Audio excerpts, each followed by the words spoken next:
Hey guys, so what part do my emotions affect my celebration of the Mass? How do your emotions affect the way in which you're participating in the Mass? And what differences make? Should they be there? Should they not be there? I want to situate this question within a broader context, which is our life of holiness. See, we might have this tendency to try to eradicate our emotions completely from our spiritual lives and from our daily living because our emotions, oftentimes we feel like they take control of us. So then the response would be to eliminate it as much as we can. So that way they don't take control or they don't lead us towards sin.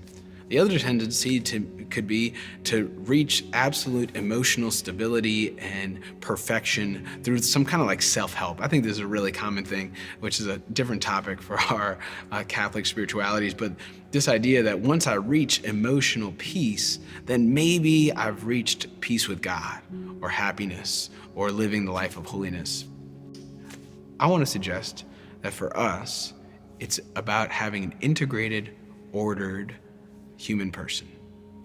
That our minds, our wills, our passions, our emotions would be directed towards God. It's difficult, but to deny that is to deny who we are.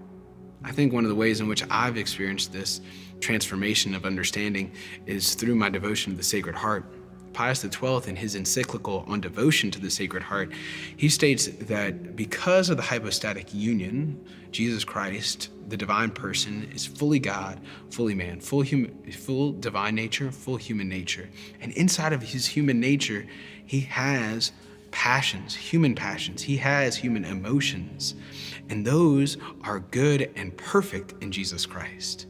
God did not choose to take on a human nature that was absent of those human emotions, and in fact, allow him to encounter and save us through them, and allows our passions to be redeemed because he brings them to the cross.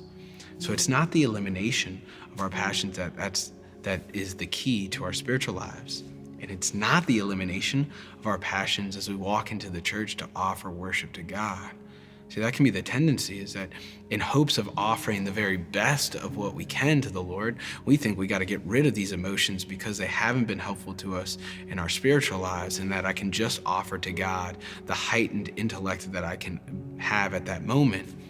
But to deny him our emotions, to deny him our passions, is to deny part of our humanity, to deny part of who we are. And his desire and his plan for us is that our passions would be ordered to him. How does that happen? Through establishment of virtue, knowing the good and choosing the good repeatedly and building up that habit, so that way we're more attracted to what is good and true and beautiful, and repulsed by what is evil and sinful. So when we're offering worship to God, it means bringing who I am and all of myself to the Lord. If that's a day where my emotions are really joyful and great and good, if that's a day when my emotions and my passions are brought with anger or difficulty, as long as they're not sinful, we can bring that to the Lord. And if we even bring sinful or passions which are directing us towards evil, resentment, unforgiveness, uncontrollable anger, all of those kind of things that we do experience in our lives, then that means when we enter into the church, not that we stuff those down and eradicate them, but that we offer that to the Lord to be transformed by him. That we can acknowledge it, that we can bring it to him, and that we can ask for his grace to transform it and make it new. And that it can then be a means by which to enter more fully into worship, whether our passions are directed to the good or on that day directed to something that keeps us tied to earth. The Lord's redemption and the power of the cross has no limits.